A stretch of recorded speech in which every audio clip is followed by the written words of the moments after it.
Ngapa Truk? Menengo. Saling perkara iki. Lah kok dadi kaya ngono kelakuane. Ngendelke le gagah, ngendelke le rasa, ngendelke le sentosa. Lah kok mentala karo dulure dhewe. Ingkang mestine Ndara Sedewa iki dadi jangkeping Pandhawa sowan ning Karang Kadempel. Ning kok merga saka nuruti karo mubal babaling nepsu. Ora gagas kuwi kulawargane, ora gagas kuwi adine. Kok wani nundung karo Ndaraku Sedewa? Wedok, kowe iki ngopo? Sik, sirah sampean ngaling-alingi kok. Lho, kowe iki nesu sapa? Ndara Werkudara. Kok mandeng aku? Nuwun sewu, mestakane ngaling-alingi. Rada medun. Wah, edan. Nah, ngono. Oh, keduwuren. Sok dikepras gundulmu atos. Petruk ngopo? Sampeyan ora rumangsa salah. Sampeyan ora rumangsa keliru, ya. Aku klerune nggo napa? Luputku nggo nendi? Sampeyan nundung Ndara Sedewa. Dasarmu apa sampeyan nundung Ndara Sedewa? Merga Sedewa ora manut karo aku. Apa kabeh kulawarga kudu manut karo sampeyan? Apa sampeyan ki rumangsa bener dhewe, ya? Eling, Mas. Bener menika werna telu. Benere dhewe, bener bebrayan, benere sing gawe jagat. Benere dhewe niku tumrap sampeyan bener, tumrap wong liya ora bener. Benere ing bebrayan niku saiki iya, sesuk ora. Saiki ora, sesuk iya. Niku owah gingsir. Bener sejati niku bener sing gawe urip. Mula aja sok benerke awake dhewe. Ning ngetungen bener ora tumrap ing wong liya. Ndara Sedewa niku adimu, tur niku beda ibu karo sampeyan. Wajibe nek beda ibu karo sampeyan, sampeyan niku ngayomi karo adimu ku alon, tresnanara ngungkuli adimu dhewe. Kok njur semenang-menang. Sedewa, minggat. Ngoten ta, Pak? Wah. Ora wae-wae. Iki kula mesut tenan iki. Kelengkapaning Kok kata-katamu kok meneng wae iki. Kompliting Pandhawa niku dumunung tanggung jawabe ana Petruk, ana Bagong, ana Gareng, ana Semar. Nek Pandhawa gotang niku sing diseneni karo dewa niku Semar, Gareng, Petruk, Bagong. Merga ora iso ngreksa marang para Pandhawa. Monggo niki dibutuhke karo bapak. Pandhawa niku dibutuhke karo bapak supaya rawuh teng Karang Kadempel. Sampeyan undung Ndara Sedewa, mula nganti Pandhawa ming jangkep papat. Nek Pandhawa ora komplit, ora kelakon sowan teng Karang Kadempel. Bapak sedo. Tegese sing dadi jalaran sedane bapak sampeyan. Wah, kurang ngerti apa-apa. Lho, mbok dipersake mripate. Rek. Ora ngerti apa-apa piye? Nuwun sewu lho, sing dadi jalaran sampeyan.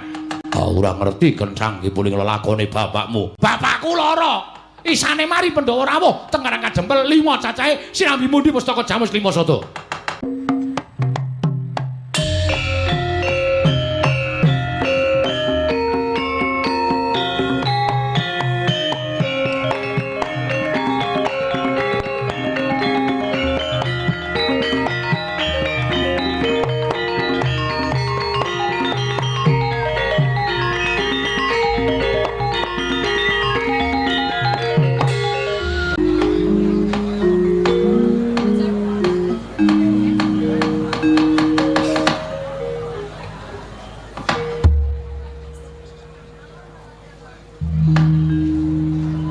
Agung mugi ngayomana marang Praja Ngamarta saisinipun.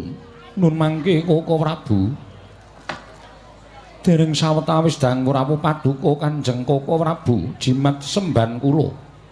Koko Prabu pengayoman kula ing Dwarawati, Koko Prabu Sri Bathara Kresna.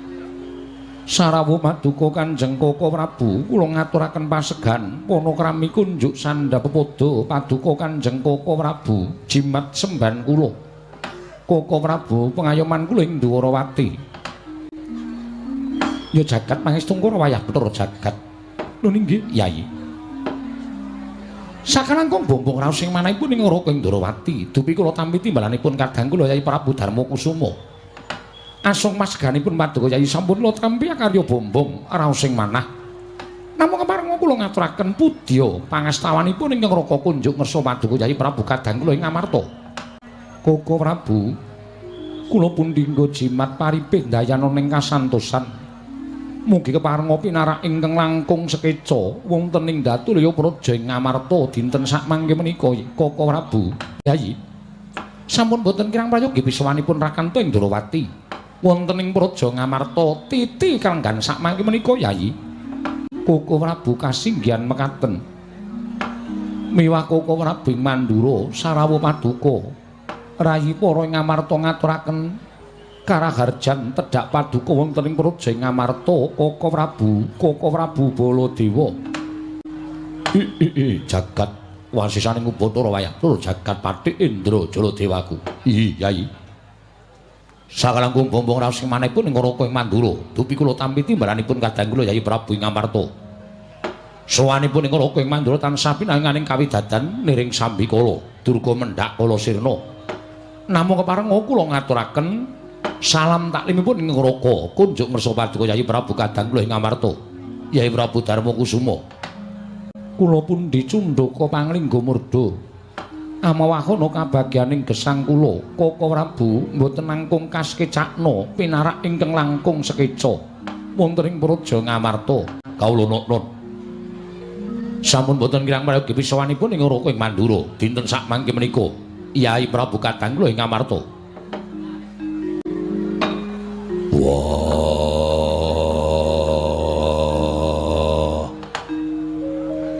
Kresna kakangku aku ngaturake basaku katura Kresna kakangku kadangipun Kakang Dimas Werkudara siadur bekti kalawan pun Kakang wis dak tampa kanthi bombong penggalihipun Kakang ora liwat pangestunipun Kakang Tampanana Dimas Haryasena ndak gegem dadiake jimat ora liwat prayogakna nggonmu lenggah Baladewa kakangku aku ngaturake basaku katura Baladewa kakangku kadangipun Kakang Yayi Werkudara iya siadiatur bekti kalawan pun Kakang wis tak tampa kanthi lega-legawaning penggalihipun Kakang ora liwat pangestuning Baladewa Tampanana Werkudara ndak gegem dadiake jimat pangestuning Kresna kakangku lan Baladewa kakangku amawahono kasantosaning lahir batinku Kresna lan Baladewa kakangku Werkudara kadangipun Kakang iya ya Dimas Haryasena ya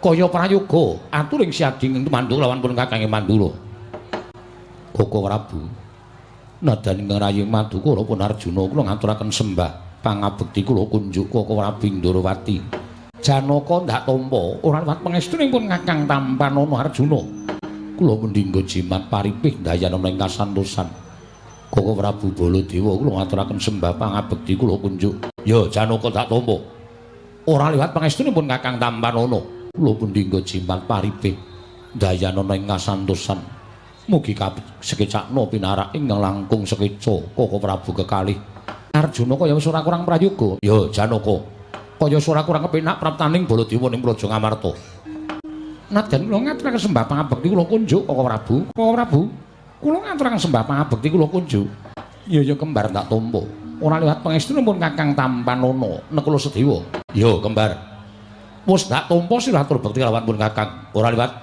pangestuning Baladewa Tampanana pinten tangsen kula pun dinggo jimat paripih dayana ing kasantosan kula nun kula pun dinggo jimat paripih dayana ing kasantosan mugi kasekecakna pinarak ing langkung sekeca Koko Prabu ya kembar kaya wis ora kurang kepenak praptaning Nata Ndarawati ning praja Ngamarta ya Nekula Sedewa kaya wis prayoga sowanku ana ing ngersaning kadangmu Yai Prabu Darmaji Koko Prabu saestu adamel gugup gagap guragapan raos sing manahipun ingkang rayi Ngamarta krana rawuh paduka ingkang boten cecala ingkang saderengipun upami alit utusan gandhek sak kembaran agengipun utusan Nayaka ing Ndarawati bileri kelenggan sak mangke paduka Kanjeng Koko Prabu badhe kepareng tedhak wonten ing praja Ngamarta saestu Koko Prabu kula nedya ngrakit arata kencana kinarya methuk paduka Kanjeng Koko Prabu saha nyawisaken Hermawar kinarya miji yampian paduka Kanjeng Koko Prabu kinarya tandha bektinipun kadang taruna tumraping kadang werda Koko Prabu Ndarawati miwah Koko Prabu ing Mandura Yayi kadang kula nadyan nembe kawiyosing pangandikan kemawon persasat sampun kadidene kejugurkan Wukir Sari kelepaning Samudra Madu manahipun ing Raka Indrawati namung semanten tata upacara ning kaprajan ing mekaten menika kala wau boten satrepipun menawi paduka pisungsungaken dhateng Raka ing Dwaraka krana menapa Yayi Pangraosipun ing Raka Indrawati pendak-pendak kula katimbalan sowan miwah menawi kula sowan wonten negari ing Ngamarta menika pangraos kula tanpa beda kados kula menika wangsul wonten negari Indrawati. Mila sampun ngantos dipun benten-bentenaken mangsa kala benjang menawi kadang-kadang kula para Pandhawa wonten wekdal ingkang mirunggan nedya tetinju dhateng negari Indrawati kaecalmu jigo kelawan pekewu Durgama Sangga Runggi. Ngamarta utawi Indrawati karengku kados dene negari Ngamarta kalih kali ngatunggal ing boten saged pinisahaken Nyai Prabu Darma Aji. Koko Prabu ngaturaken panuwun ingkang tanpa pepindhan malah ingkang Raka ing mandura-mandura ugi. Kula menawi dados paseksan antawisipun Ndrawati lan Ngamarta menika mboten saged dipun pisahaken. Mila mboten wonten awonipun menawi tiganipun ngemor menika Mandura. Mila antawisipun Ngamarta Ndrawati lan Ngandura menika mboten saged pinisahaken, Yayi. Sawanipun ingkang Raka ing Mandura nderekaken jengkaripun kadang kula Yayi Prabu Ndrawati ing nedya sowan dhateng negari Ngamarta. Malah sakmangke gandeng sampun mapan wonten ing Datulaya. Kepasang Yogya katuju ing Inu. Dene para Pandhawa nedengan wontenaken pasewakan madyaning Datulaya negari Ngamarta. Dumunten sakmangke kula atur yanampi dhateng sabda pangandikanipun kadang kula Yayi Prabu Kresna. Ingkang saking menika Koko Prabu kepareng daya-daya kula cemadung dawuh menggah menapa ta wigatosipun dene Paduka Kanjeng Koko Prabu Ndrawati kepareng tedhak wonten ing Praja Ngamarta. Menawi kepareng kawedharing kathah wonten kababarna nanging menawi waditu menaping para kadang sentana Koko Prabu monggo kula dherekaken manjing salebeting kedaton pepanggihan catur netra kelawan ingkang rayi Ngamarta Koko Prabu Ndrawati. Yayi kula wonten timbalan malih-malih menapa sawanipun ing Raka Indrawati ing sepisan tetinju dhateng yuwananipun kadang-kadang kula para Pandhawa jernyatanipun menika sampun dados kewajibanipun ing Raka Indrawati. Ingras pantes netepi kewajiban ing ngangka kalih. Sawanipun ing Raka Indrawati wonten Praja Ngamarta mriki mboten sanes kejawi namung anggen kula nyuwun dhateng Paduka Yayi Prabu kepareng paring kawelasan dhateng Raka Indrawata. Menapa to dasaripun dene kula nyuwun kawelasan krana menawi tanpa pambiyantunipun para Pandhawa satemah dinten sakmangke negari Indrawati badhe lebur tumpur tanpa dadi Yayi Prabu Darma Aji.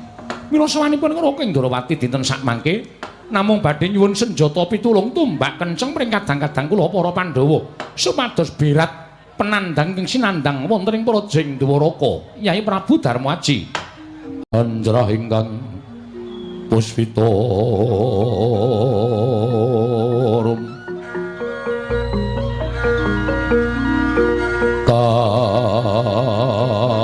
kasilring Samirana mre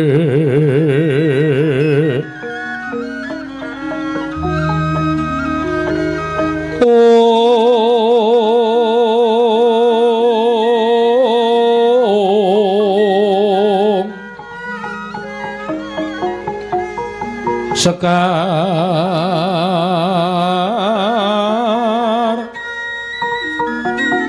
gadung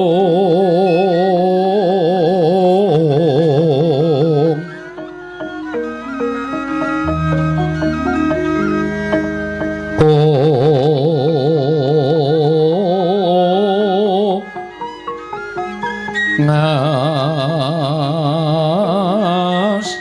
kandanya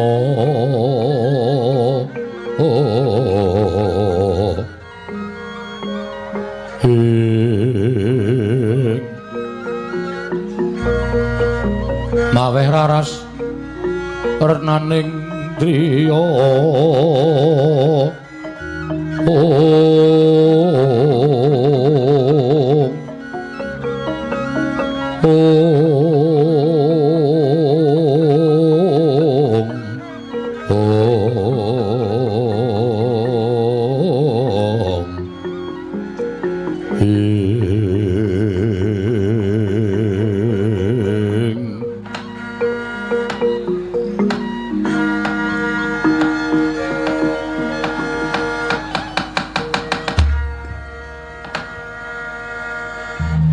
suraos kados pundi Koko Prabu dene Paduka paring dawuh ing mekaten Jernyatanipun jagat menika sampun dados paseksen.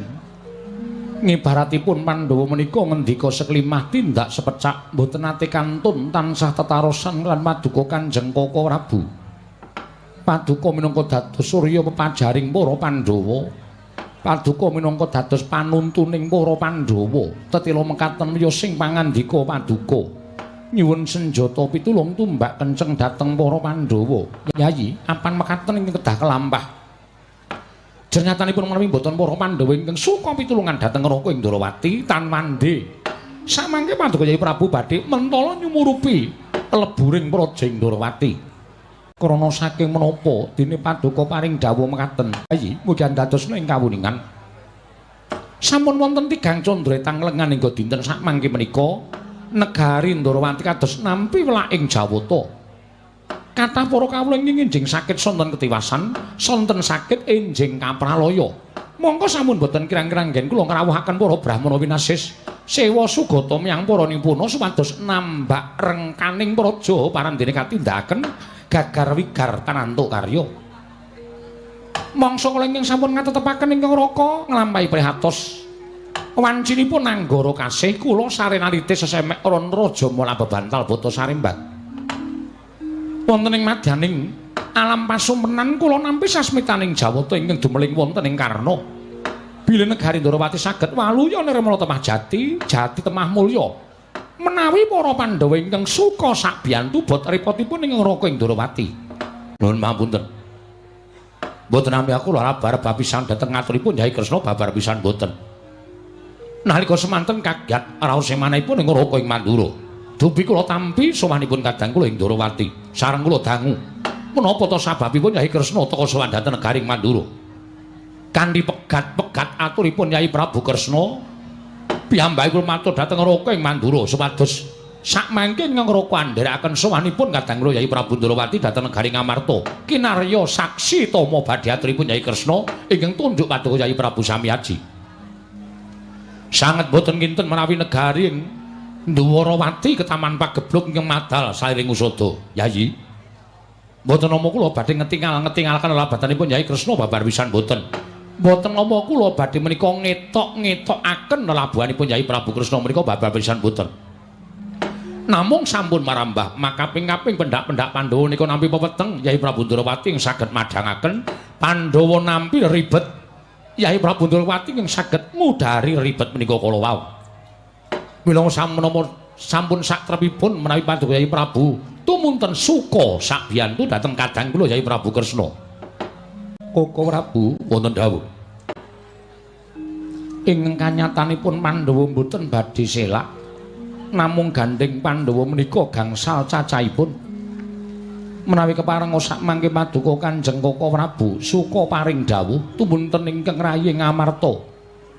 Saged-saged badhe sakbiyantu dhateng bot repotipun kadang kula ing Ndrawati Koko Prabu Kresna wonten paring dawuh kula sasangga runggi ora usah tida-tida penggalih Nyai Prabu Ndrawati itu muli aturna apa ingkang mbok perlokake lan apa ingkang mbok bakal mbok gunakake kinarya maluyakake Praja Ndrawati. Matur marang Nyai Prabu Darmaji Siadiwa sekalilan Purbawasesa. Koko Prabu ngestaken dawuh. Iya Yayi, wale-wale menapa? Negari Ndrawati ing ketaman pagebluk menika kala wau saged waluya nirmala temah jati, jati temah mulya. Menawi para Pandhawa ingkang suka sakbiyantu inggih menika kula nuwun sewu maringaken pustaka jamus miyang jimat lima sada. Badhe kula boyong dhateng negari Ndrawati kinarya tumbal wadaling praja. Nyai Prabu, suruh sanget panyuwunipun Raka Indrawati gandeng kula mangertos bilih pustaka jamus lima sada menika daya piandeling para Pandhawa. Miyang menika kekiyatanipun para kadang-kadang kula para Pandhawa. Namung menapa inggih paduka badhe mentala nyumurupi rubuhing Praja Ndrawati ingkang kanyatanipun rinten pantraning dalu nata Ndrawati menika mboten kendhat tansah netepi dhateng kewajiban kula minangka dados panuntuning kadang-kadang kula para Pandhawa. Koko Prabu wonten timbalan menawi dipun kemarangaken kula badhe tetarosan lan kadang-kadang kula. Jernyatanipun kula mboten nggadhahi Purbawasesa tumraping pustaka jamus kelima sada. Krana menika mboten kula ingkang handarbeni. nanging kadang kula Pandhawa gangsal cacahipun ugi nggadhahi Purbawasesa sami kaliyan ingkang rayi Ngamarta tumrap pusaka Jamus Klimasada. Menika langkung prayogi Yayi. Werkudara. Nggih. Monggo penemuning Si Adi kepiye Dimas? Yen pancen Ndarawati kudu ditumbali nganggo pusaka. Tumrap Werkudara penemuku ngene. Pandhawa isa kaya ngene sega panuntuning Kresna kakangku. Pandhawa isa mukti. Mulya ento dikerta aji. Nggone Pandhawa bakal males kabecianing Ratu Ndarawati. Tak kira ora bakal bisa dikerta aji nganggo akeh ing brana picis. Mula tumrap Werkudara upama kudu Ngamarta ingkang rubuh, upama kudu Pandhawa ingkang sirna, nanging Ndarawati wilujeng niskala tumrap aku ikhlas. Werkudara mengkono penemuning Si Adi. Yo, Arjuna wonten maring adhawu. Si Adi darbe penemu apa? Koko Prabu menawi tela menika dipun betaken dening Koko Prabu Ndarawati. Monggo kula aturi maringaken. Babagan perkawis para Pandhawa sak mangke gampil ingkang langkung prayogi netepi dhateng kewajibanipun para Pandhawa ingkang sampun dipun utus dening para Jawata. Kinarya tetulung dhateng sak pepadaning gesang wonten ing jagat raya menika Koko Prabu kadangku panengah ya becik apa kang sira aturake kelawan pun Kakang Koko Prabu kasinggihan mekaten nakula mboten badhe gadah atur ingkang kathah namung jumurung dhateng kersanipun kadang-kadang kula sepuh sedayanipun Kakang Mas Yodipati Kakang Mas Panengah kula nderek kemawon Koko Prabu Sadiwa nuwun maring adhawu. Si Adi ingkang adat sabeni darbe atur ingkang langkung prayoga maradagi matur marang pun Kakang dipun paringaken Koko Prabu ya ndak keparengake Dimas sigra-sigra yen pramana kanca sigra ngrakit nawang sesangka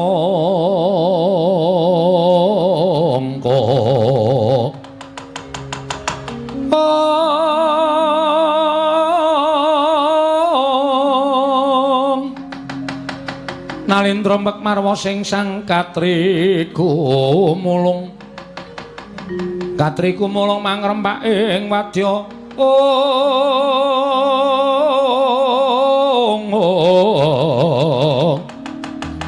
Kurta kurore kagiri-giri Prananggana magawe gelarira wang-wang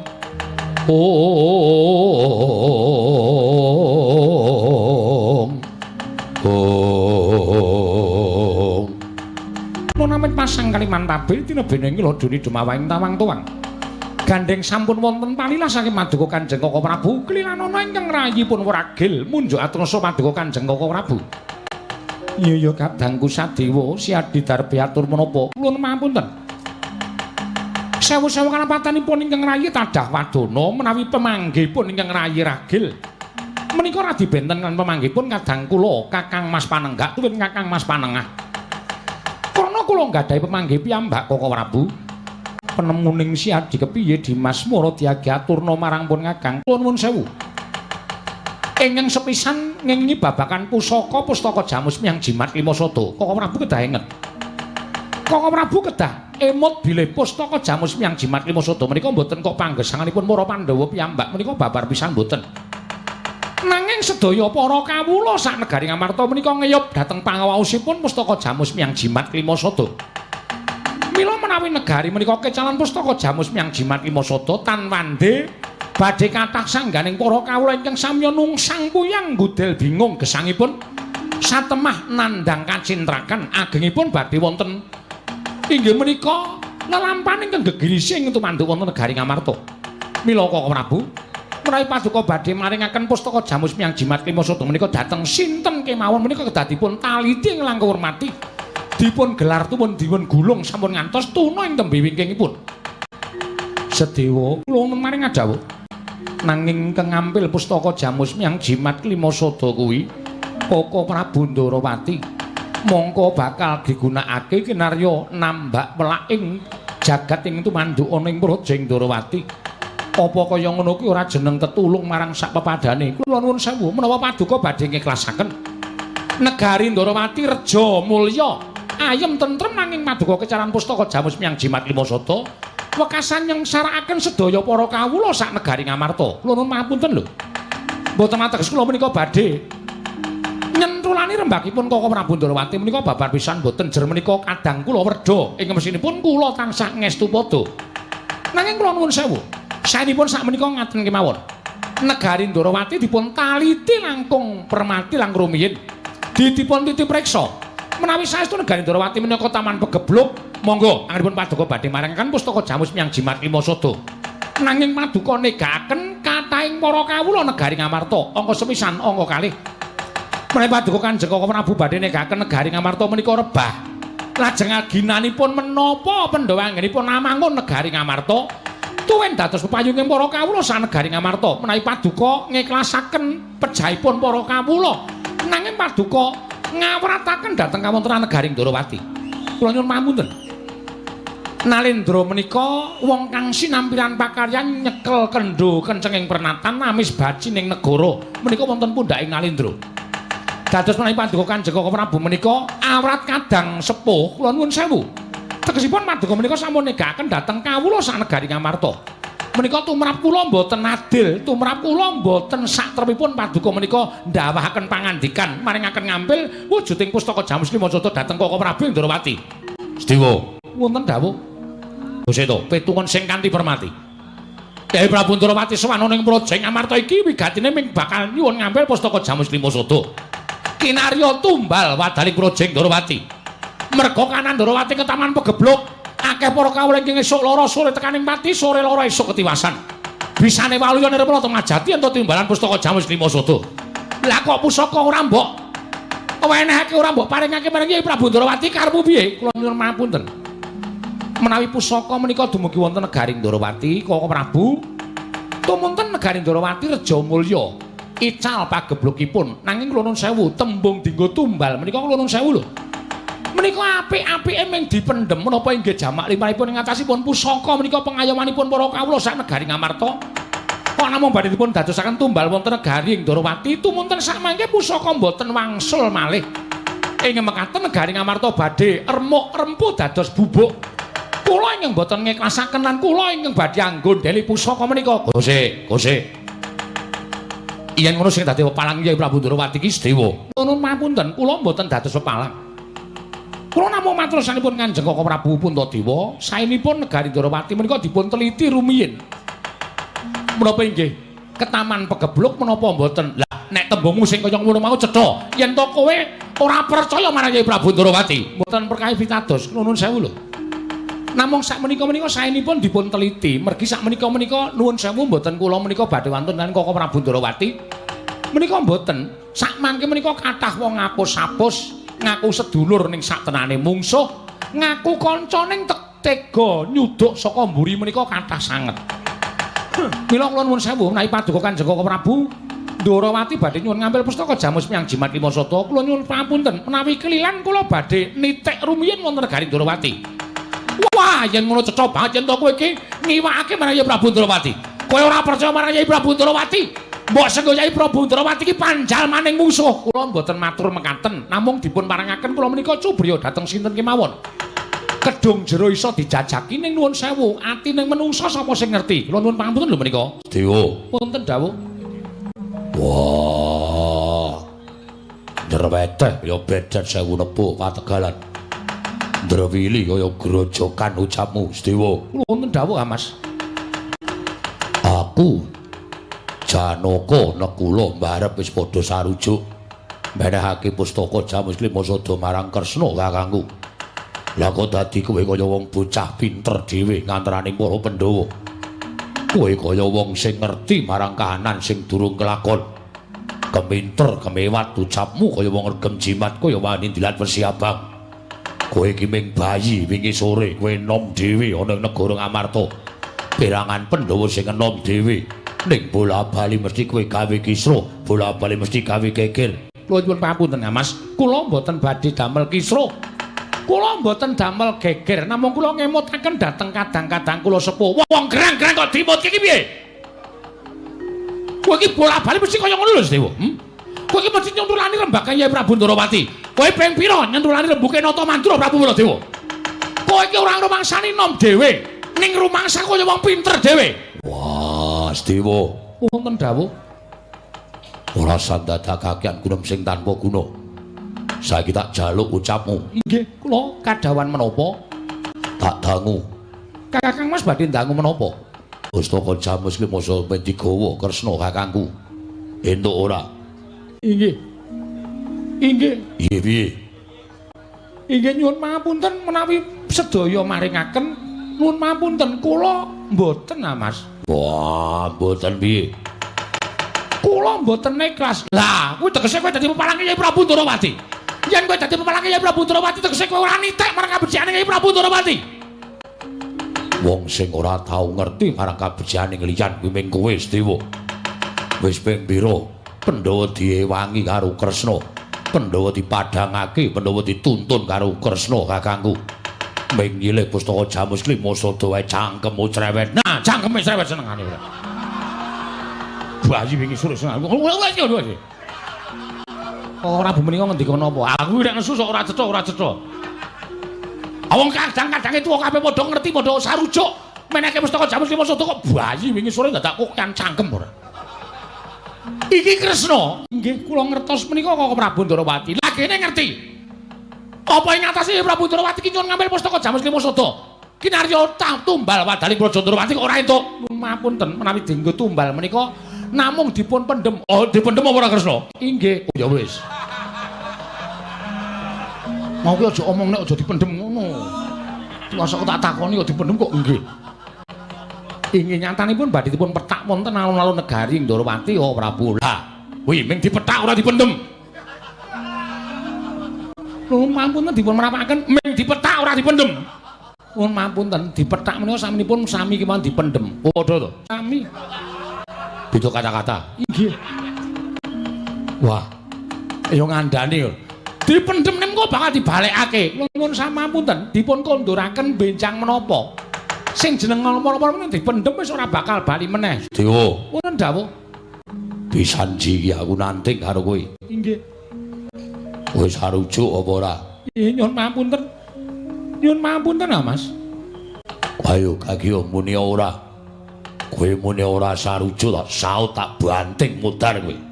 Kapok kowe. Wis senengane nek nganti disaut dibanting cilaka. Muni iya ngono iki kok piye to? Nggih, nyuwun pamunten mboten saged. Nggih. Mboten saged. Kepiye? Kok Prabu kendel mawon to. Kendel mawon kajenge Werkudara kemawon. Aku melu esmosi aku. Menapa? Melu esmosi. Ora iso omongane kok senengane aneh-aneh ora. Kepiye? Kepiye? Iya, mboten mareng, kula mboten maringaken, kula mboten nyaosaken. Lho, nek ngono wani karo kadangmu Werkudara. Kula mboten badhe wonten Kang Mas Werkudara ingkang kula ajri piyambak menika Kang Mas Werkudara. Nek kuwi wedi ora sawangsulan. Pusaka men diboyong karo Kresna kakangku. Mboten saged. Wah. Mulya pisan kas. Mboten saged kaki mulya pisan kas. Sedewa mbok aja ngono kowe ngerti watake kadangmu panenggak. Nek nganti nesu malah kriwikan dadi grojokan geguyon dadi tangisan. Iya. Munio. Ayo munio kowe saiki. Inggih kula nyuwun pamunten. Kula paripaksa tetep mboten saged. Wah, ora iso. Mboten saged. Ora mingkat aidak mutar kowe.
sinayang manggelung mintonaken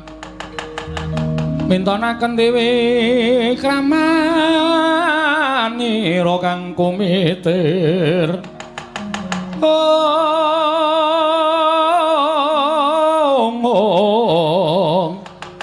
kang mitiran ing asta aneng asta Werkudara lah kok dadi si Adi malah mentala nundung kelawan Sedewa jernyatane kuwi kadangmu kuwi adimu dhewe wah ilang-ilangan nduk siji tinimbangane aku dadi wong tuwa dipaidu karo Adi kadang taruna ora pisan ora pindho Sedewa mesti nyentulani rembuke wong gerang-gerang yen dinengke ndak gembelo sirahe gleleng pacahe wis ben minggat yo ben Dimas yen ngono Pandhawa kurang siji Pandhawa gutang Pandhawa ora jangkep 5 wah mengko golek cah-cah kuwi cah-cah sapa Werkudara kok cah-cah nggo ganep para Pandhawa nekula kurang siji Sedewa tegese Pandhawa ora diakoni dening jagat yen to araning Pandhawa 5 ya wis ben mengko golek sing biya warake saiki arane ora Pandhawa 5 ning Pandhawa 4 Werkudara ku suwe ngawur omongane Pandhawa kok ming 4 ki piye Pandhawa ki 5 wah sing arane kudu 5 sapa nyatane sing siji minggat lunga merga si Adi aku ki nek paidu karo wong ora seneng. Aja kok Sedewa nekula maidu Werkudara takon minggat. Aja kok nekula Janaka maidu karo aku mesti takon minggat. Aja kok Janaka kowe maidu karo aku bareng kakangku mesti wis ben ning kono wae. Aneh kowe. Wah, ora takon minggat. Ora wani. Ora wani. Yayi. Samangke ngaten kemawon. Gandeng lampahan menika tok sumberipun saking Ngraka Indrawati. Mila menawi paduka Yayi Prabu tumunten maringaken pustaka Jamus Klima Sada dhateng Ngraka Indrawaka. Pusaka tumuli badhe kula tampi. Sasampunipun kula nampi pusaka. Kula nyuwun pamit wangsul dhateng negari Indrawati. Menawi negara Indrawati sampun ketingal padhang, pusaka kula kunduraken kula ingkang upaya kadang kula Sedewa. Badhe kula ripis pados wangsul dhateng negari Ngamarta. Koko Prabu, pangandika Maduka dipun mirengaken sangya para punggawa nayaka sak negari Ngamarta. Mila sampun lincat menapa ingkang sampun Maduka ngendikaaken, kula mboten badhe atur dura dhateng Maduka Yayi Prabu Darmakusuma. Dipun sekseni para kadang Pandhawa ing sami lenggah wonten negari Ngamarta tuwin para nayaka punggawa. Menawi Ndarawati sampun ketingal padhang, tumunten kula badhe angupaya wonten pundi dunungipun kadang kula ragil. Koko Prabu menawi tetula mekaten Werkudara Janaka nekula seksenana Dimas pustaka Jamus Klima Sada ndak paringake marang Koko Prabu Ndarawati kinarya tumbal wadaling praja. Lho barep kakangku aku mingkari manut Koko Prabu kula semanggaken. Sabanjure Yayi Prabu Ndarawati apa tumuli kondur marang praja Ndarawati. Kasinggihan Koko Prabu. Lah kusik pun kakang terus piye? Koko Prabu sawetawis lenggah wonten ing mriki. Nuwun sewu mboten ateges kula menika kirang tata krami dhateng Paduka Kanjeng Koko Prabu. Nanging Paduka kula agem kinarya tanggelan. Lho, tanggungan piye? Sampun ngantos sak mangke kula menika kininten atur dara dhateng Yayi Prabu Darmakusuma. Sasampunipun negari Ndarawati menika ketingal padhang, tumunten kula wangsul dhateng praja Ngamarta, sesarengan upaya wonten pundi dunungipun kadang kula ragil.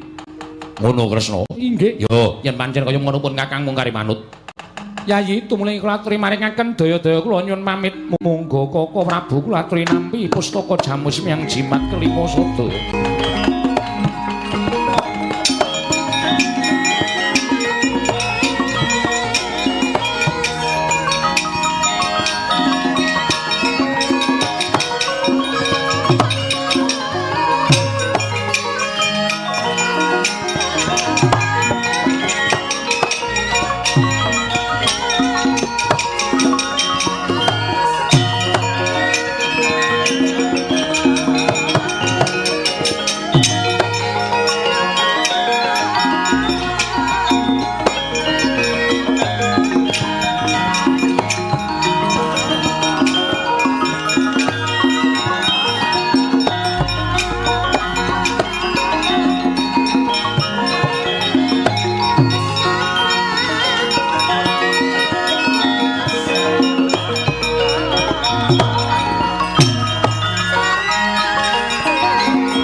Sebebiar katalika wau wis mengker nata ing Ndarawati Sang Prabu Sri Bathara Kresna nampi pusaka pustaka jamus miyang jimat kelima sada ingkang kinarya nambak rengkaning praja ing Ndarawati dados sakuling mangke katingal tidhem madhaning pasewakan negari Ngamarta sami angen-enam penggalih nata ing Ngamarta Prabu Darma Kusuma satring nunggul pawenang miwah panangapan Pandhawa satring Madukara dadak kaget jroning dira sanguta ing Ngamarta dupi mulat sawanipun abdi kinasih Lurah Petruk kantong bolong nyerpebeh pindha sata metarangan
Sinongwati jagat kinari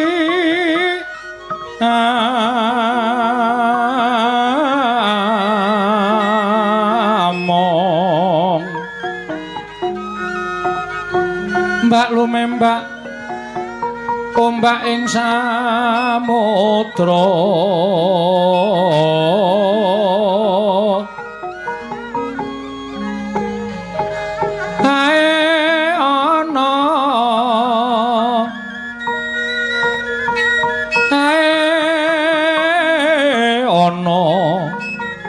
bali lumut ambra kanggeng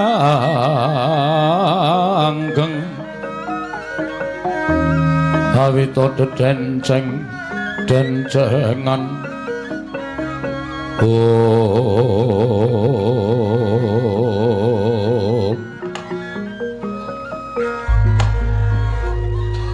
Koko Prabu wonten dawuh Yai sapengeripun Koko Prabu Ndarawati dereng kemawon kula munjuk atur menika kadidine sowanipun Petruk kantong bolong sumawana Bagong ladala jagat Dewa Bathara jagat pangestu ngoro mesinipun Petruk sowan menika tartemtu wonten wigatos badhe dipun aturaken paduka Prabu Darma Aji ing mekaten punten timbalana Petruk wigatosipun menapa saking pribadinipun Petruk piyambak menapa dipun utus dening tiyang sepuhipun inggih menika pun Kakang Semar.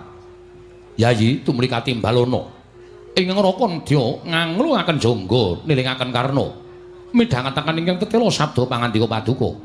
Koko Prabu kasinggihan mekaten Petruk kanthong bolong Rarjo sak praptamu Panakawan Nunamit pasang Kalimantabe tinebena ing lodone dumawaing tawang tuwang linepatna ing tulak manu sewu kalapatan diagung pangasama paduka menawi wonten kiranging tata krami anggen kula sowan ngersa paduka Gusti kula ingkang sinuwun kepareng kula ngaturaken sembah sumengkeming pangabekti kula katur sinuwun nyaya Petruk kanthong bolong ndak tampa pangestuning sun tampanana kula pun dinggo jimat paripe ndayana ing kasantosan prayoga nunggunmu ngadhep ngarsaning sun sampun boten kirang prayogi sinuwun Panakawan Bagong padha Rarja sak praptanira berkah pangestunipun sinuwun Prabu Darmakusuma winantu ing suka basuki sowan kula tebih saking Sambikala kepareng kula ngaturaken sembah sumengkeming pangabekti kula kunjuk sandhap padha paduka Gusti kula Sang Nata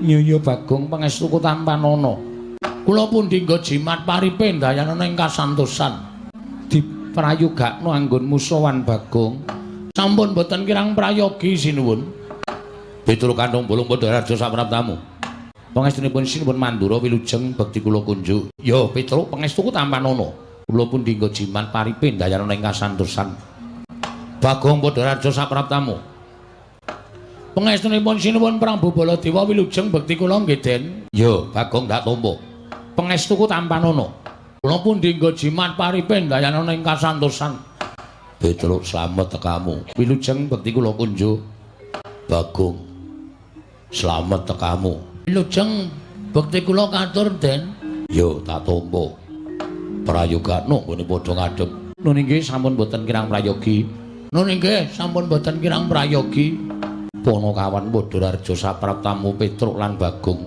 pangestunipun Ndara Janaka wilujeng bekti kula kunjuk pangestunipun Ndara Janaka wilujeng bekti kula kunjuk prayogakno Panakawan nggih mboten kirang prayogi nun inggih mboten kirang prayogi Panakawan sakarone padha Rarja sapraptamu wilujeng bekti kula katur Ndara iya pangestuku tampanana nun inggih Bagong padha Rarja pangestunipun Ndara Rakanu Nekula bekti kula kunjuk iya Bagong ndak tampa pangestuku tampanana nun inggih sanget anggen kawula ndadosaken jimat terus kok kaya kurang siji ya mbok menawa ora mangkat ora sowan mesti ana bab sing wigati wis ora kuwi dudu perkarane awake dhewe wong awake dhewe iki ming batur awake dhewe iki ming Panakawan ana priyagung sing ora tindak sowan ngersaning Sun Prabu Darmakusuma iki mbok menawa ana bab sing wigati. Mula iki ora usah dadak dadi pikirane awake dhewe sing bakal awake dhewe diutus bapak sowan ing negara Ngamarta. Siap. 87, 86, 86. Ngawur urung-urung kok wis 87 denggonmu. Kelahiranku. Kelahiranmu. Panakawan wonten dawuh sinuwun. Ana wigati apa Panakawan mara gage matur marang panjenengan ingsun. Kepareng munjatur nesa paduka Gusti kula sanata menawi wonten lepatipun ingkang putra Anabdi Petruk nyuwun pangapunten. Iya Petruk ora dadi ngopo nun inggih. Kepareng radi maju anggen kula ngabiyantara sinuwun. Iya Petruk ndak keparengake.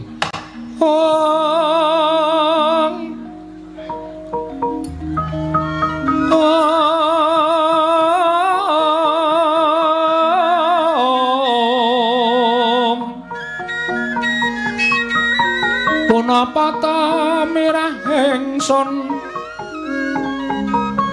prihatin was Bagong mijil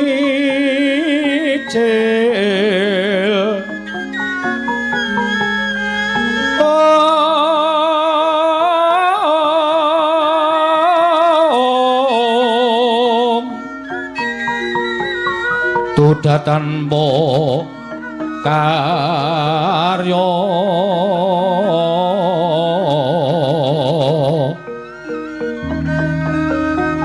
sangkang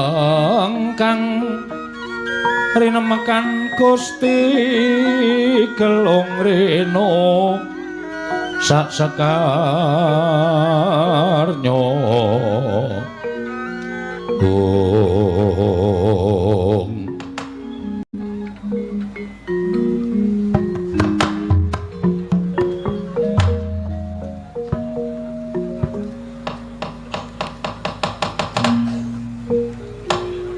Sewu kalabatanipun.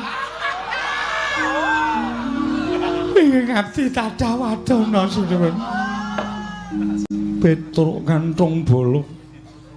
Kena ngopo kowe teka tumuli nangis ana ing ngarepanku, Petruk? Petruk gantung bolo ngopo? Suman ngersane Kalendra kok tumuli kowe ndungkluk. Lohmu netes ana ing jlambrah. Kowe nangis, Petruk? Nangis.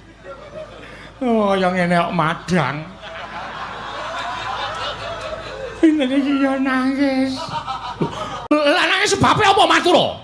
Ana abdi sowan ngersane Kalendra nedeng sini kok nangis ki arepe piye? Iya mboten kuat. Ngraosaken lampahan sing sumadang wonten ing Karanggadempel. Petruk eneng apa? Mugi dados nek kawuningan sinuwun. Sewu lepat nyuwun pangapunten. Kula nderek atur wuninga.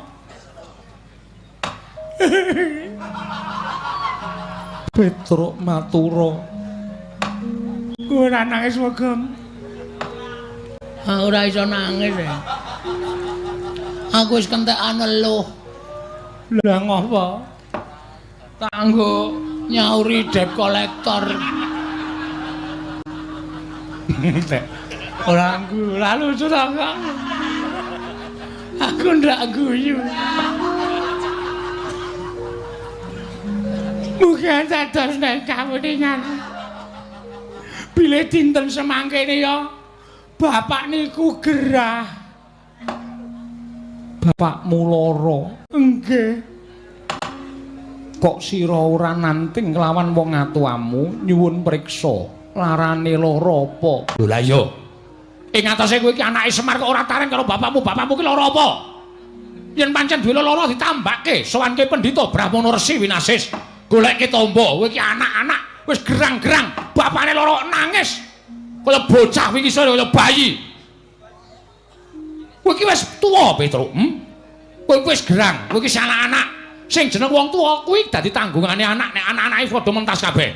Nek kowe iki isih bocah, kowe ditulang karo bapakmu, ditetah karo bapakmu, diajari nulis, diajari maca, diajari serawung. Ning yen kowe iki wis gedhe kaya ngono, kowe iki nanggung karo wong tuwa.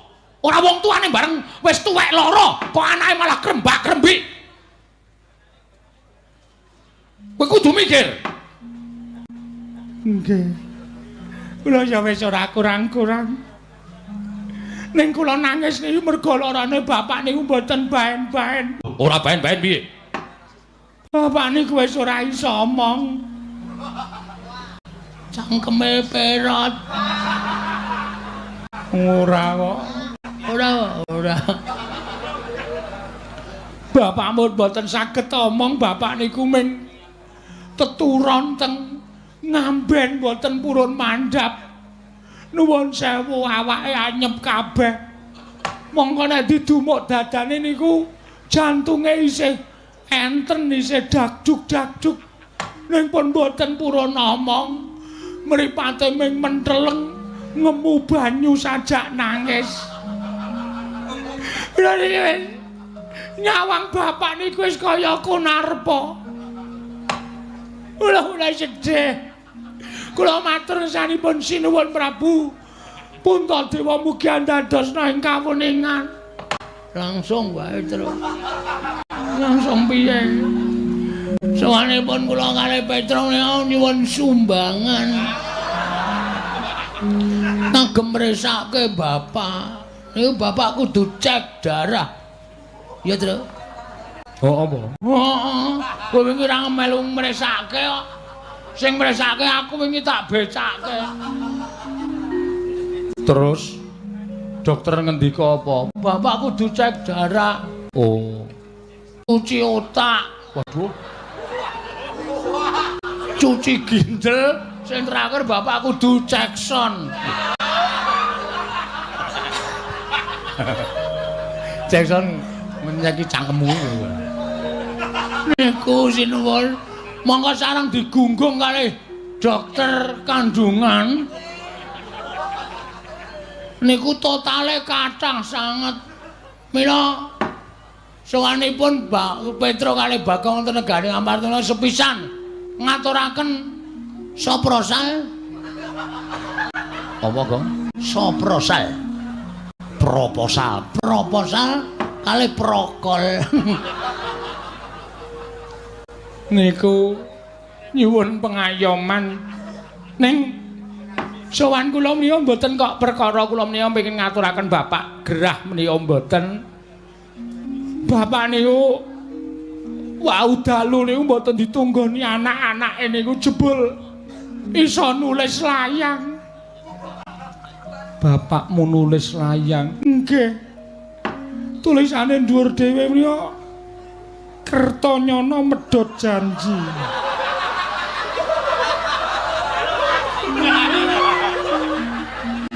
Masa bapak njaluk lagu terus? Ora. Tegese iki medhot janji karo anak-anake lho, Gong. Tulisane Petruk karo Bagong dalam kurung, iya. Tak kongkon ning negara Ngamarta, aku iso mari nek Pandhawa rawuh ning negara Ngamarta sinambi mundi pustaka Jamus Jimat Kelima Sada. Ngoten niku. Lho, wis ora nangis kok bali nangis. Lah wau maca layang kok. Saniki pun boten maca ya nangis meneh. Iya, terus sowan kula menika namung badhe nyuwun usada saking Sinuwun Prabu Ngamarta sakadang-kadehan. Sakadang-kadehan supados rawuh wonten ing Karang Kadempel Pandhawa 5 cacahipun sinambi mundi pustaka Jamus Kelima Sada. Monggo wonten ngandhapi ambak menika dipun tulis NB. Iya. Nek Petruk karo Bagong ora iso mboyong para Pandhawa. Good day. Gudhe. Gudhe iki panganan e. Heeh. Gudbe. Ngoten niku. Terus wonten lambange gendera putih tulisane lelayu. Niku Bapak teges nek kula ora iso mboyong Pandhawa 5 cacahe rawuh teng Karang Kadempel. Niku Bapak wis pamit mati. Alhamdulillah. Oh, muni piye kowe, ha? Oh, muni piye? Kok meleset terus ta, Tru? Ha iya, kowe iki kok bapakne arep pamit mati kok seneng. Entuk warisan lho awake dhewe. Warisan kok diame-ame. Warisan ki aja sok diame-ame. Bocah ki nek ngame-ame warisan iki bocah sing ora gelem tumandang karya, bocah sing ora iso berusaha. Oh, marem-mareme iki nek yasa dhewe, gawe dhewe utawa tuku dhewe, marem-mareme. Ora kok ngame-ame warisane wong tuwa. Ora. Nek bapak mati piye ayo? Ya mendem. Oh, lah iya. Nek terus nasibmu piye? Biasa iki aku. Aku ora tau gagas piye-piye kok. Ah sing jeneng wong urip ning alam donya iki ora mung ngenteni to, Tru. Antri. Tak kira Semar ya wis wancine. Awak dhewe wis ora perlu nangis. Wong Semar iki ya wis kerekoso uripe. Wis ketuan. Ambegane wis mengkis-mengkis. Bendina pil wae. Nganti pil kabeh barang dombe. Ming mergo ben sehat. Apa ngono kuwi ora ngrusak raga? Ngono. Nek wis pancen bapak iki dipestheke lara iki engko terus sirna margalayu utawa gugur. Awak dhewe iki ora usah perlu sedih. Justru kowe karo aku ki sing neruske amal ibadahe bapak. Mula ana sesanti sing nyebutke anak-anakku, nek amalku pedhot, kowe sing wajib nyambung. Ngono kuwi. Bapak dadi pamomong, kowe karo aku ya kudu dadi neruske dadi pamomong. Bapak dadi guru, kowe karo aku ya kudu neruske dadi guru. Bapak ki dadi seniman, kowe karo aku ya kudu neruske dadi seniman. Aja nganti pedhot amale bapak. Ngono ora kok ditangisi. Bapak ki nek saya tuwa saya ngrekoso. Sesuk kowe dadak nukoke kursi roda. Ayo. Modar saiki mongko larang. Didol ndasmu iki, Pak. Kowe tak tendang piye? Hah? Karo kakane kok ndas-ndas ki. Kowe kandhane ngayal senengane ora. Mboyo santai. Nek pancen dipestheke saiki matur Ndara Puntadewa, nek Ndara Puntadewa kersa rawuh dinteni nang Karang Kadempel sinambi nunggu bapak. Ngono. Lese jam pira? Mula nek engko bapak ki isih iso nganu Apa isih iso bergerak? Kowe golek mangsi, jempole bapak dikai mangsi terus engko awak dhewe sing nulis surat dhewe, Petruk bagiane semene, Gareng bagiane semene, Bagong terus dicap nggo jempole Semar. Duk wis sah milik kita. Kita foya-foya. Anak apa ya?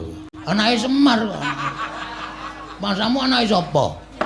Ah iya ning ya kowe iku bangetan ora. Rasa ditangisi, wis men ra apa-apa. Ora mung Semar kok. Kowe iso ya ngono to. Kowe iso nek tuwa saya tuwa ya lara. Anakmu ya do nangisi kowe. Aku ya ngono. Aku iso saya tuwa ya lara. Lho, dalane wong dipundhut karo sing gawe urip ki dhewe-dhewe. Lho, Semar diparingi lara, terus engko malaikat tekan njabut Semar. Wis awak dhewe ora iso nggodheli, bakar ngulyak malaikat. Ha. Mbok nganggo pikiran terus nek omong. Sik gong aku tak matur sinuwun Puntadewa iki kersane piye? Kersa rawuh ning Karang Kadempel apa ora? Petro dalem upama Pandhawa sowan ning Karang Kadempel, Pandhawa ora ganep. Kok iso? Iya Petro, krana Sedewa dina iki murca. Lho. Ndara Sedewa murca? Iya Petro. Murcane sebab apa? Mergi menapa? Murcane Sedewa merga nggondheli pustaka Jamus Kelima Sada nggone bakal ndak caosake marang Koko Prabu Ndarawati. Lho, mangke Sinum Prabu Ndarawati mboten lenggah teng mriki kok. Nembe wae jengkar nggawa pustaka Jamus Kelima Sada. Mula yen Pandhawa sowan gotang loro ora bisa mbaya pustaka Jamus Kelima Sada lan Sedewa ya ora ana. Duh, Gong. Mati tenan Semar. Ya wis ayo mulih tuku peti sisan. Kowe kok bingung nang apa to? Gawe santai lho. Gawe santai lho. Waduh gayane kok logatmu iki lho. Lho ya apa sih? Nyapa terus nyapa. Nyapa kampleng modar ora. Kok iso diastos Sinuwun Ndarawati? Ya merga Ndarawati ketaman pegebluk. Terus ceritane pripun? Pustaka Jamus Kelima Sada arep tak paringake marang Koko Prabu Ndarawati Werkudara sarujuk Janaka sarujuk nekula ya mathuk nanging Sedewa ingkang darbi atur Sedewa dhewe ingkang ora sarujuk marang karsaku nggone nyaosake pustaka Jamus Kelima Sada. Terus dadi dukane pepundhenmu bendaramu Njodipati Ndara Werkudara. Iya. Terus Sedewa didukani ndaramu Werkudara apa dene ndaramu Mandura Koko Prabu Baladewa ora kuat ngampet murkaning ati ndaramu Njodipati wekasan kawiyos pengendikane Sedewa ditundung minggat dening ndaramu Werkudara Petro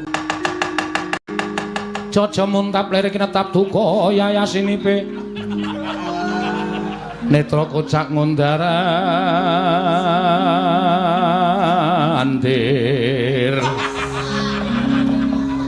ditup nyomangolon saka wadananira mbranang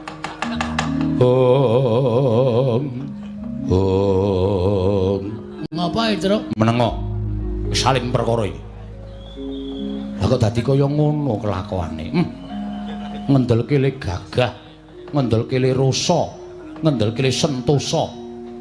Lah kok mentala karo dulure dhewe. Ingkang mestine Ndara Sedewa iki dadi jangkeping Pandhawa sowan ning Karang Kadempel. Ning kok merga saka nuruti karo mubal babaling nepsu. Ora gagas kuwi kulawargane, ora gagas kuwi adine. Kok wani nundung karo Ndaraku Sedewa. Petruk, kowe iki ngopo? Sik, sirah sampean ngaling-alingi kok. Lho, kowe iki nesu sapa? Ndara Werkudara. Kok mandeng aku? Nuwun sewu, mestakane ngaling-alingi. Rada medun. Wah, edan. Nah, ngono. Oh, keduwuren.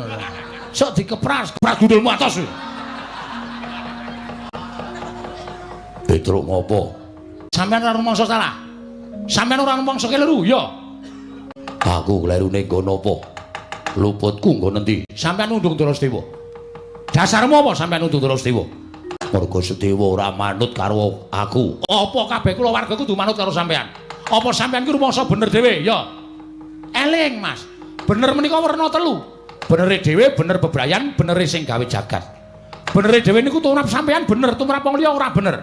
Benere bebrayan niku saiki iya, sesuk ora, saiki ora, sesuk iya. Niku owah gingsir. Bener sejati niku bener sing gawe urip. Mula aja sok benerke awake dhewe. Ning ngetungen bener ora tumrape wong liya. Ndara Sedewa niku adimu, tur niku beda ibu karo sampean. Wajibe nek beda ibu karo sampean, sampean niku ngayomi karo adimu ku alon, tresnanara ngungkuli adimu dhewe. Kok njur semenang-menang. Sedewa, minggat, ngoten ta wau? Wah, ora wae-wae. Iki kula maksud tenan iki. Kelengkapaning kok kata-katamu kok meneng wae iki. Kompliteng Pandhawa niku dumunung tanggung jawabe ana Petruk, ana Bagong, ana Gareng, ana Semar. Nek Pandhawa gotang niku sing diseneni karo dewa niku Semar, Gareng, Petruk, Bagong. Merga ora iso ngreksa marang para Pandhawa. Monggo niki dibutuhke karo bapak. Pandhawa lima dibutuhke karo bapak supaya rawuh teng Karang Kadempel. Sampeyan undung Drasdewa, mula nganti Pandhawa ming jangkep papat. Nek Pandhawa ora komplit, ora kelakon soang teng Karang Kadempel. Bapak sedo. Tegese sing dadi jalaran sedane bapak sampeyan. Wah, kurang ngerti apa-apa. Lho, mbok dipresake mripate. Rek. Ora ngerti apa-apa piye? Nuwun sewu lho, sing dadi jalaran sampeyan. Ora ngerti kencang iki puling lelakone bapakmu. Bapakku lara. Isane mari Pandhawa rawuh teng Karang Kadempel 5 cacahe sinambi mundi Pustaka Jamus Lima Sada. Ndara Sedewa ora ana, Pustaka Jamus Lima Sada ilang. Digawa Ratu Ndarawati. Tegese bapak pancen disengkake patine karo para Pandhawa. Niki kula ora trima. Ya, Gong. Ini gini. Iki pancen ketoke wis sengaja, Tru. Heeh. Iki pancen wis sengaja to gawe cintrakane Bapak Semar. Ndara Sedewa ditundung karo Ndara Werkudara, Prabu Puntadewa maringke Pustaka Jamus Lima Sada karo Prabu Kresna. Ada? Iya. Karepe piye iki? Ki aku nek nesu nguyuh sanggon-gon iki. Ya aja nguyuh sanggon-gon ora. Tiolot. Apa? Tielot. Toilet. Toilet. Tielot ora. Ngarani kleru kok ora. Heeh. Niki pancen wis disengaja. Jelas wis disengaja. Nek carane kaya ngene iki, aku ora trima. Aku ora seneng nek kahanane kaya ngene. Pancen niate arep gawe sengsarane Bapak Semar. Oke, ora masalah. Nek ngono wis ora aja ngelingi lelabuhane Bapak Semar. Tru, tanganmu ngene, Tru. Ya. Tak nggo mik. Oh ya. Ora aja ngelingi lelabuhane Bapak Semar. Muni kok muni. Mula kang sawe aku ora nrimake. Aku ora nrimake diatur ngersane Bapak Semar. Nek Pandhawa ora komplit, ora iso sowan ning Karang Kadempel. Ndara Sedewa murca, Ndara Sedewa lunga. Sing nundung sapa? Sing nundung Pak Kos. Waduh. Sing nundung Ndara Werkudara. Sing nundung Ndara Werkudara. Gagong. Sing nundung Ndara Werkudara. Sing nundung Ndara Werkudara. Mula wektu dina iki Ndara Werkudara karo Prabu Baladewa menjadi terdakwa. Lho. Aku ngapa? As kowe kakane Kresna ta kowe? Kowe kakane Kresna, aku tak takon karo kowe. Ndarawati kenaman apa goblok apa ora? Lho aku ora ngerti. Sampeyan mriki sebabe dikanthi Prabu Ndarawati. Kon dadi saksi. Saksi yang mengatakan hal yang tidak nyata mendapat sanksi. Anda kesalahan. Melanggar pasal 521. Pasal piro, Gong? 521. Apa kuwi? Dedak. Makan pitik. Iki kepiye? Ora kepiye-kepiye. Iki kanane kaya ngene iki nang nganti Pandhawa ora tekan Karang Kadempel tak etungi. Pira, Tru? Pirang dina foto pirang dina? Manut sedina rong dina. Niki kula wangsul. Kula bali. Ning nek nganti tak etungi mengke suruping Sang Hyang Surya manjing wonten ing njodhok sisih kilen munculing Candhe Ayu wonten ing antara iso ketingal kuning gemrining kaya kencana sinangling nek nganti Pandhawa ora rawuh ning Karang Kadempel terus terang terus Philip kula pokoke wangsul teng Karang Kadempel matur karo bapak. Liwat ngendi kok apike? Hah? Liwat ngendi? Terus kono belok kiri lurus wae. Kaya Kertonyono. Cakepane ngene iki ta, Tru. Lurus kono belok kiri menggo wae ora. Ayo saiki nek ngono bali matur karo bapak. Andake bapak Pandhawa rojah receh ora komplit mergo dong gegeki benere dhewe, Pak.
Prabu mboten dawuh Yayi. Urmangsa miris manahipun ing ngrayi Ngamarta. Karna Petruk kaliyan Bagong anggenipun matur dhateng Kyai Semar. Pangraos kula kados pepes bayu kang tapis mboten gadahi kekiyatan. Menawi ngantos Kakang Semar wuninga lampahan ingkang tumanduk wonten negari Ngamarta tuwin lampahan ingkang sinandhang dening para Pandhawa. Monggo kula apal dhateng watakipun Petruk kaliyan Bagong ajrih kula. Menawi ngantos dipun damel-damel anggenipun matur sedaya kalepatan menika dipun biyukaken dhateng Pandhawa tartemtu Kakang Semar Murina dhateng Pandhawa Kaka Prabu. Lah kok dadi kaya ngene kahanane Werkudara. Wah, aku dhewe ya ora ngerti. Kuwi senengane nek nesu adimu terus tok tundung lunga. Lah nek kahanane kaya niki piye? Monggo Kakang Semar mbutuhake Pandhawa 5 cacahe rawuh ning Karang Kadempel. Sinambimu di pustaka Jamus Miang Jimat Lima Sada. Yen perkara pustaka Jamus Lima Sada kuwi iso dijagake, merga Yai Kresna wis paring dawuh, yen to wis padhang lelakon kang tumanduk nang Praja Ndarawati, pusaka bakal kakundurake. Ning yen sedewa iki wis kadung minggat. Wis kebacut lunga. Monggo wong lunga kuwi ora dingerteni menyang endi papan pernahe. Ling goleki piye? Sasah goleki. Lho. Nek ora usah digoleki iki mengko ora kelakon sowang ning Karang Kadempel. Nek nganti Kakang Semar banget gone lara, gedene nganti Kakang Semar kuwi sedo. Sapa sing kapitunan? Pandhawa kelangan pamomong. Wah, ladalah suduk gunting tatu loro. Wah, aku ya ora ngerti nek Petruk arep sowan. Aku ya ora ngerti kabar nek Semar lara. Wah, Praja dibiyuke ning aku. Kaluputane kabeh keluputan, Pandhawa kabeh keluputan. Barep ya keluputan. Aku ya salah, Janaka ya kleru, Nekula ya kleru. Yen ngono bener dhewe Sedewa. Wah, mbuh ra caturan. Wah, lah kok dadi kaya ngene? Saiki piye Werkudara? Yen miturut aku ngene wae. sinambi ngenteni suwane Sedewa sartane pustaka Jamus Klimasada. Petruk karo Bagong dioyak. Sing ngoyak Petruk Bagong sapa? Kowe. Lho aku ngopo? Kowe sing luput kok aku? Aku karo kowe Bagong dikon karo Petruk dikon sumene sawetara ning Praja Ngamarta. Sinambi ngenteni ya kuwi Sedewa karo pustaka Jamus Klimasada. Yen wis jangkep, yen wis komplit, tumuli mengko sowan ning Karang Kadempel. Kuwi dalan sing apik. Yen Petruk karo Bagong ora gelem dipaksa. Apa lama ing atase Baladewa kok gelut karo batur-batur? Kowe kuwi aku ya ora sudi. Lho lanjur sapa? Mengko anak-anakku sing bakal tak dawuhi. Aja kuwatir. Mengko Antarja Gatotkaca, Antasena sing bakal tak dawuhi. Nyandhet lakune Petruk, nyandhet lakune Bagong. Sinambi ngenteni Sedewa apa dene pustaka Jamus Klimasada. Werkudara, penemu ingkang mengkono mau tak kira luwih prayoga.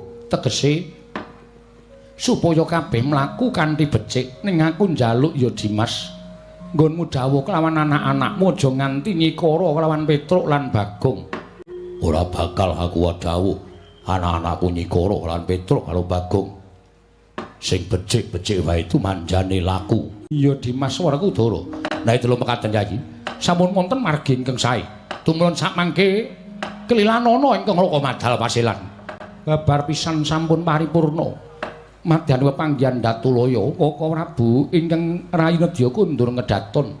Arjuna wonten maring adawu. Budhana kang padha seba ingsun kundur ngedaton kawula nun marmadal pasilan. Sing ati-ati aja kaya bocah cilik Dimas Arjuna. Kaya wis ora ana dawuh maneh. Purna gati ning pananggilan. Salut-salut kundur daton jelok saking gambar keteroke nampit gambaran gading. Kadhiraken sangganing para mban cedhi manggung ketanggung Jaka Paloro ingkang sami ngampil upacaraning keprabon.